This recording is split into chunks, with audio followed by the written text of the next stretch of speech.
ಮೈಸೂರಿನಲ್ಲಿ helium cylinder ಸ್ಫೋಟ ಪ್ರಕರಣಕ್ಕೆ ಸಂಬಂಧಪಟ್ಟಂತೆ ಹಲವಾರು ಅನುಮಾನಗಳು ಕಾಡ್ತಾ ಇದೆ. ಏನಿದು ಅನುಮಾನ? ಸಿಸಿಟಿವಿ ಇದ್ರೂ ಕೂಡ ಸಿಸಿಟಿವಿಯಲ್ಲಿ ಆ ಚಿತ್ರನೇ ಸೆರೆಯಾಗಿಲ್ಲ ಅನ್ನೋ ಆರೋಪ ಕೇಳಿಬರ್ತಾ ಇದೆ. ಈ ವಿಚಾರ ಹಲವಾರು ಅನುಮಾನಗಳಿಗೆ ಕಾರಣವಾಗ್ತಾ ಇದೆ. ಆದಂತಹ ಜಾಗದ ಬಳಿಯಲ್ಲಿ ಒಂದು ಆಧುನಿಕ ತಂತ್ರಜ್ಞಾನ ಇರೋ ಸಿಸಿಟಿವಿ ಕ್ಯಾಮೆರಾ ಇದೆ. 20 ಅಡಿ ದೂರದಲ್ಲಿ ಇದೆ ಈ ಸಿಸಿಟಿವಿ ಕ್ಯಾಮೆರಾ. ಆದರೆ ಸಿಸಿಟಿವಿಯಲ್ಲಿ ಬ್ಲಾಸ್ಟ್ ಆಗಿರುವಂತಹ ದೃಶ್ಯನೇ ಸೆರೆಯಾಗಿಲ್ಲ. 360 ಡಿಗ್ರಿಯಲ್ಲಿ ಕಾರ್ಯನಿರ್ವಹಣೆ ಮಾಡುವಂತಹ ಕ್ಯಾಮೆರಾ ಇದು. ಆದರೂ ಕೂಡ ಎಷ್ಟು ಜನ ಅಧಿಕಾರಿಗಳಿದ್ದಾರೆ, ಎಲ್ಲರೂ ಹೇಳೋ ಮಾತು ಒಂದೇ, ಈ ದೃಶ್ಯ ಸೆರೆಯಾಗಿಲ್ಲ ಅಂತ. ಮತ್ತೊಬ್ಬರು ಸಿಸಿಟಿವಿ ವರ್ಕ್ ಆಗ್ತಾ ಇಲ್ಲ ಅಂತ ಹೇಳ್ತಾರೆ. ಭದ್ರತಾ ಲೋಪವನ್ನು ಮುಚ್ಚಿಕೊಳ್ಳುವಂತಹ ನೆಪ ಏನಾದರೂ ಈಗ ಎದುರಾಗ್ತಾ ಇದೆಯಾ ಅಧಿಕಾರಿಗಳಿಗೆ? ಭದ್ರತಾ ಲೋಪವನ್ನು ಮುಚ್ಚಿಕೊಳ್ಳೋದಕ್ಕೆ ಈ ನೆಪ ಏನಾದರೂ ಮಾಡ್ತಾ ಇದ್ದಾರಾ ಅಧಿಕಾರಿಗಳು ಅನ್ನೋ ಪ್ರಶ್ನೆ ಕಾಡ್ತಾ ಇದೆ.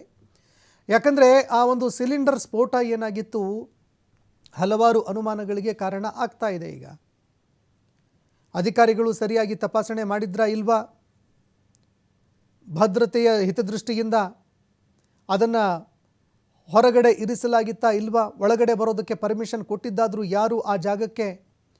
ಈ ರೀತಿ ಹಲವಾರು ಪ್ರಶ್ನೆಗಳು ಎದುರಾಗ್ತಾ ಇದೆ. ಆದರೆ ಇಲ್ಲಿ ಅಧಿಕಾರಿಗಳು ನುಣುಚಿಕೊಳ್ಳುವಂತಹ ಪ್ರಯತ್ನ ಮಾಡ್ತಾ ಇದ್ದಾರೆ.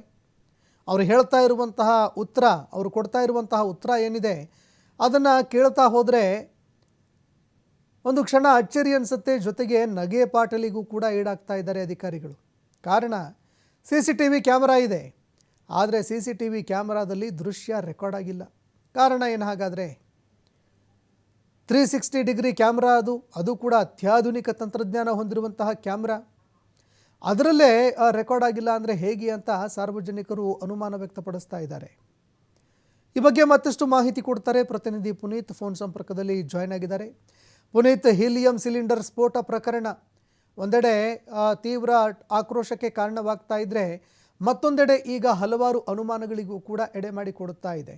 ಅಧಿಕಾರಿಗಳು ಏನು ಮಾಡ್ತಾ ಇದ್ರು ಅನ್ನೋ ಪ್ರಶ್ನೆ ಒಂದು ಕಡೆ ಇದ್ದರೆ, ಮತ್ತೊಂದೆಡೆ ಈಗ ಸಿಸಿಟಿವಿ ದೃಶ್ಯವೂ ಕೂಡ ಲಭ್ಯವಾಗ್ತಾ ಇಲ್ಲ ಅಂತ ಅಧಿಕಾರಿಗಳು ಹೇಳ್ತಾ ಇದ್ದಾರೆ.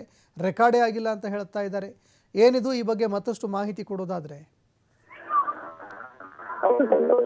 ಮೈಸೂರಿನ ಅರಮನೆಯ ವಿಭಾಗದಲ್ಲಿ ಹೀಲಿಯಂ ಸಿಲಿಂಡರ್ ಸ್ಫೋಟಗೊಂಡಂತಹ ಪ್ರಕರಣ ಏನಿದೆ, ಈ ಒಂದು ಪ್ರಕರಣದಲ್ಲಿ ಗಾಯಗೊಂಡು ಆಸ್ಪತ್ರೆ ಸೇರಿದಂತಹ ಇಬ್ಬರು ಈಗ ಮೃತರಾಗಿರ್ತಕ್ಕಂಥದ್ದು. ಅಂದ್ರೆ ಬಲೂನ್ ಅನ್ನ ಮಾರಾಟ ಮಾಡ್ತಾ ಇದ್ದಂತಹ ಸಲೀಂ ಸೇರಿ ಈಗ 3 ಸಾವಿಗೀಡಾಗಿರ್ತಕ್ಕಂಥ ಒಂದು ದುರ್ಘಟನೆ ನಡೆದಿರ್ತಕ್ಕಂಥದ್ದು. ಪ್ರಮುಖವಾಗಿ ಈ ಒಂದು ಘಟನೆ ಏನ್ ನಡೆದಿದೆ ಅಂದ್ರೆ, ಹೀಲಿಯಂ ತುಂಬಿದಂತಹ ಆ ಒಂದು ಸಿಲಿಂಡರ್ ಏನಿತ್ತು ಅದು ಬ್ಲಾಸ್ಟ್ ಆದಂತಹ ಒಂದು ಸ್ಥಳ ಏನಿದೆ ಅದು ಅರಮನೆಯ ಮುಂಭಾಗದ ಜಯಮಾರ್ತಾಂಡ ದ್ವಾರ ಇರ್ತಕ್ಕಂಥದ್ದು. ಆ ಒಂದು ಜಯಮಾರ್ತಾಂಡ ದ್ವಾರದ ಮುಂಭಾಗದ ಬಳಿ, ಜೊತೆಗೆ ಎಡಭಾಗದ ಹಾರ್ಡಿಂಗ್ ವೃತ್ತ ಇರಬಹುದು, ಜೊತೆಗೆ ವಸ್ತು ಪ್ರದರ್ಶನದ ಸರ್ಕಲ್ ಇರಬಹುದು, ಈ ಭಾಗಗಳಲ್ಲಿ ಸಿಸಿ ಕ್ಯಾಮೆರಾಗಳು ಇರ್ತಕ್ಕಂಥದ್ದು. ಆ ಒಂದು ಸ್ಫೋಟಗೊಂಡಿರ್ತಕ್ಕಂಥ ದೃಶ್ಯ ಯಾವುದೇ ಒಂದು ಸಿಸಿ ಕ್ಯಾಮೆರಾದಲ್ಲಿ ಸೆರೆ ಆಗಿಲ್ಲ ಅಂತಕ್ಕಂಥ ಒಂದು ಮಾಹಿತಿ ಇರ್ತಕ್ಕಂಥದ್ದು. ಈ ಒಂದು ಹಿನ್ನೆಲೆಯಲ್ಲಿ ಸ್ಫೋಟಗೊಂಡಂತಹ ಸ್ಥಳದಿಂದ ಕೇವಲ 20 ಅಡಿ ದೂರದಲ್ಲಿ ಇರತಕ್ಕಂಥ ತಂತ್ರಜ್ಞಾನ ಹೊಂದಿರತಕ್ಕಂಥ ಸಿಸಿಟಿವಿ ಇದೆ, ಇದು ನೆಪ ಮಾತ್ರಕ್ಕಿದೆಯಾ? ಆ ಒಂದು ಘಟನೆ ಅದರಲ್ಲಿ ರೆಕಾರ್ಡ್ ಆಗ್ಬೇಕಾಗಿತ್ತು, ಆದ್ರೆ ಅಲ್ಲಿ ರೆಕಾರ್ಡ್ ಆಗಿಲ್ಲ ಅಂತ ಹೇಳಿದ್ರೆ ಯಾವುದು ಕೂಡ ವರ್ಕ್ ಆಗ್ತಾ ಇಲ್ವಾ ಅನ್ನೋ ಒಂದು ಪ್ರಶ್ನೆ ಈಗ ಉದ್ಭವಗೊಂಡಿರ್ತಕ್ಕಂಥದ್ದು. ಆ ಸಿಸಿಟಿವಿಯಲ್ಲೇ ರೆಕಾರ್ಡ್ ಆಗಿಲ್ಲ, ಬ್ಲಾಸ್ಟ್ ಆಗಿಲ್ಲ, ಬ್ಲಾಸ್ಟ್ ಆಗಿರ್ತಕ್ಕಂಥ ಒಂದು ದೃಶ್ಯ ಅನ್ನೋದು ಪ್ರಮುಖವಾಗಿರ್ತಕ್ಕಂಥದ್ದು. ಜೊತೆಗೆ 360 ಡಿಗ್ರಿ ತಿರುಗುವಂತಹ ಒಂದು ಕ್ಯಾಮೆರಾವನ್ನ ಇಲ್ಲಿ ಅಳವಡಿಸಲಾಗಿದೆ. ಇದು ಕೂಡ ಅಲ್ಲಿ ಯಾವುದೇ ರೀತಿಯಾದಂತಹ ಕಾರ್ಯವನ್ನ ನಿರ್ವಹಿಸಿಲ್ಲ. ಅಂದ್ರೆ ಇದು ಕೇವಲ ಕ್ಯಾಮೆರಾಗಳನ್ನ ಅಳವಡಿಸಿದ್ದೇವೆ ಅನ್ನೋ ಒಂದು ನೆಪಕ್ಕೆ ಮಾತ್ರ ಅಳವಡಿಸುವಂತಹ ಒಂದು ಕೆಲಸವನ್ನ ಮಾಡಲಾಗಿದೆ. ನಿಜವಾಗ್ಲೂ ಕೂಡ ಈ ಕಾರ್ಯವನ್ನು ನಿರ್ವಹಿಸುವಂತಹ ಕ್ಯಾಮೆರಾಗಳ ಅನ್ನೋ ಪ್ರಶ್ನೆ ಈಗ ಮುಖ್ಯವಾಗಿರ್ತಕ್ಕಂಥದ್ದು.